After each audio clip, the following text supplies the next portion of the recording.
দর্শক, আজকে আমি আপনাদের মাঝে তুলে ধরছি একটি হৃদয় বিদারক ঘটনাটি ঘটেছে আমাদের কিশোরগঞ্জ জেলা করিমগঞ্জ উপজেলা নেমতপুর ইউনিয়ন রৌহা গ্রামে।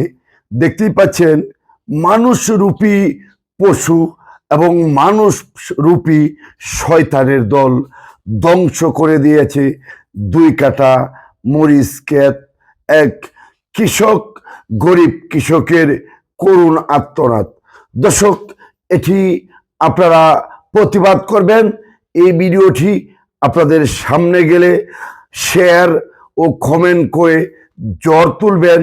আমি পুরা বিষয়টি আমি আপনাদের মাঝে তুলে ধরছি। এটি রৌহা গ্রামে এক গরিব কৃষকের 2 কাঠা জমি।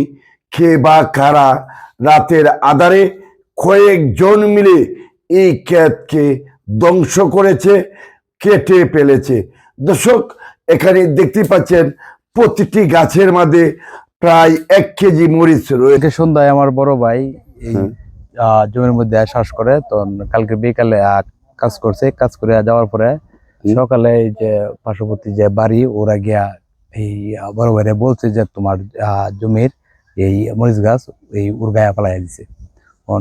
রাত্রে আধারে কে কারা জানি পালছে, এটা তো আর সন্ধান পাওয়া যায় নাই। তবে আসলে এটা যেগুলা করছে এটা মানে অমানসিকতার কাজগুলি দেখছি।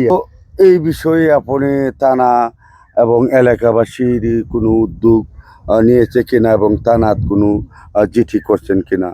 জি, আমাদের প্রথমে তাৎক্ষণিক যে আমাদের ইউপি যে সদস্যগুলা চেয়ারম্যান মহোদয় আসছে, মেম্বার আসছে, পরবর্তী আমরা থানায় গিয়ে একটা ডিটি করছি। নাম আপনার?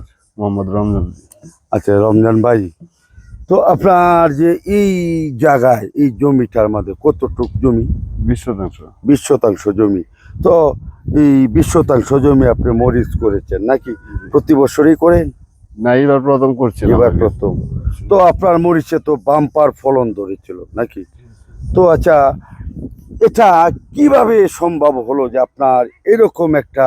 আমি কল্পনা করতে পারি না, কারণ কে যে করলো আমি কোনো অনুভবই করতে পারি না। এরকম আমার সহালে আরেকজনে ঘুমিতে দেখে তুলছে, মানে খেতে এসেছে। আর আমি জানা সত্ত্বে কেউ পাপ করি না, আর কেউ কিছু বললেও নাই।